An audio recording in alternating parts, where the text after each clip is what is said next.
विद्यार्थी मित्रांनो, आज आपण इंग्लिशचे काही असे शब्द पाहणार आहोत की ज्या शब्दाला यस प्रत्यय लागल्यामुळे त्यात कोणता बदल होतो त्यात आपण पाहूया. बघा, इथे एक मी शब्द लिहिलाय. पहिला कोणता शब्द आहे वाचा बघू सगळ्यांनी.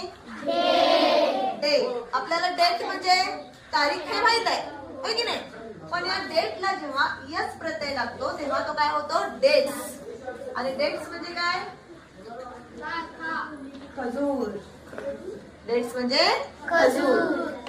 गुड मीन्स चांगला. सगळ्यांना अर्थ माहिती की नाही, गुड चांगला. पण जेव्हा गुडला यस प्रत्यय लागतो, गुड्स हा शब्द तयार होतो आणि त्याचा अर्थ आहे गुड्स म्हणजे माल. तुम्ही बघितलं का रे, ट्रक वर वगैरे लिहिलेलं असतं गुड्स कॅरियर म्हणून, नाही की नाही, म्हणजे माल वाहतूक गाडी किंवा माल वाहतूक करणारी गाडी, म्हणून त्याच्यावर काय लिहिलेलं असतं, गुड्स कॅरियर.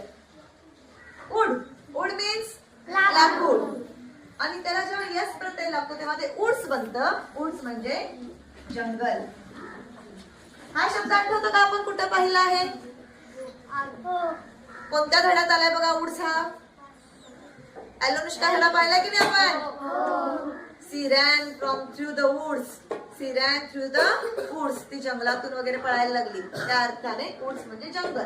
आर्म्स म्हणजे हात आणि आर्म्स म्हणजे शस्त्रास्त्र.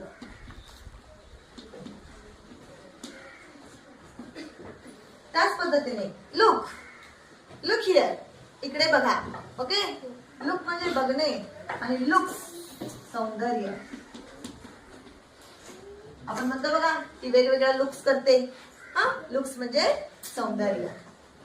फोर्स म्हणजे शक्ती किंवा ताकद आणि फोर्सेस म्हणजे सैन्य. तर अशा पद्धतीनं इंग्रजीमधील आणखीन काही शब्द असे आहेत की ज्याला यस प्रत्यय लागल्यानंतर त्यामध्ये बदल होतो. तर असे शब्द कुठले आहेत हे तुम्ही आता शोधायचे आहेत आणि लिहून आणायचे.